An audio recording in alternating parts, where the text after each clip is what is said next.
Mená, ktoré hýbu trhom. Exkluzívny VIP klub televízie Teatry tentoraz spojil titanov biznisu. Zamestnávajú tisícky ľudí a formujú slovenskú ekonomiku. Nazrite s nami do elitného klubu lídrov. Pozvanie prijal aj známy automobilový pretekár, ktorý prebral žezlo v rodinnej firme. Za každým z týchto ľudí, ktorí tu dneska boli, je nejaký životný príbeh. Veľmi zaujímaví speakery, samozrejme aj veľmi zaujímavé publikum a otázky. Že si tu mám s kým vymeniť vizitku, mám si tu s kým podať ruku. Sú to významní lídri priemyslu, ktorí majú príležitosť diskutovať o najaktuálnejších témach. A diskutujú v takej komornejšej atmosfére, sú viac takí otvorení ako na tých veľkých konferenciách, kde 300 ľudí. Som nadšený, ak mám byť veľmi úprimný. Teším sa, že som tu mohol byť. Prepájanie najväčších hráčov na trhu. VIP klub televízie Teatry pozval svojich členov na diskusiu s podnikateľskými lídrami, ktorí hýbu svetom biznisu. Je to určené len pre nejakú uzavretú skupinu ľudí a to sú práve tí naši top partneri. Myslím, že ten rok sme už štartovali veľmi dobre, lebo mali sme naozaj veľmi kvalitných 3 speakerov a pevne verím, že tú látku, ako sme ju nastavili teraz, tak už bude len stúpať počas roka. Našimi hostiami teda bol pán Sejko z Usolnaftu, pán Rosina z Matadoru a pán Hudoba z Heinekenu. Živná debata. Dá sa povedať, že sme to ako preťahli do neskorých hodín. A toto je jedna z výhod členstva v našom VIP klube. Aké to pre vás je teda sa stretnúť takto s kolegami z biznisového prostredia? No keby som mal povedať iba jedno slovo, že inšpiratívne. Každý z nich niečo v živote dokázal, určite sa aj v živote popálil. Takže je dobre vedieť, na čom uspeli a kde sa aj popálil, aby som chyby nemusel robiť ja. Tuto sú zhruba 30 ľudí, ktoré takmer 3 hodiny diskutujú o veľmi dôležitých témach pre slovenský biznis, takže my v Rade slovenských exportérov to veľmi vítame. Je vždy široká skupina podnikateľov, ktorí sa radi zapoja a my sme radi, že sme dnes mali takú perfektnú zostavu.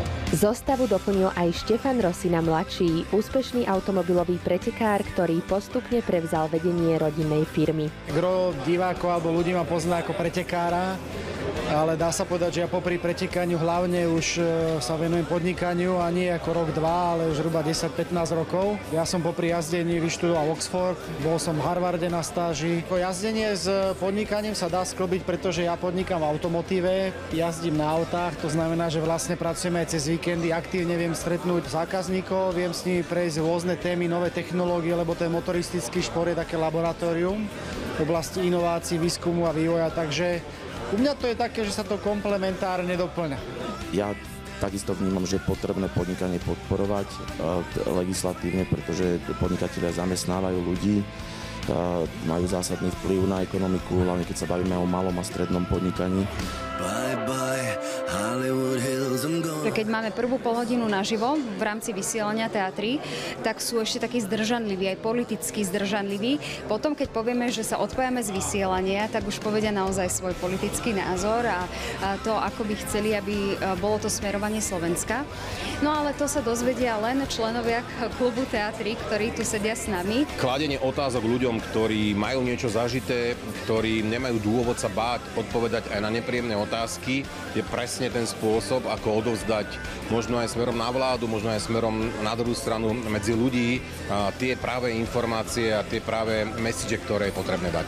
Zaujímavé názory práve s tými mienkotvornými ľuďmi, či už sú to top manažeri alebo priamo majitelia, alebo nejaká ďalšia generácia majiteľov, je naozaj pre mňa ako pre bankára veľmi podnetné a zaujímavé. Takže ja by som si naozaj želal, aby takýchto klubov bolo viac. Padajú tu veľmi skvelé návrhy a myslím si, že tu sme vždy mali top manažérov, top biznismenov na Slovensku, ktorí majú čo povedať do toho, ako by malo Slovensko smerovať.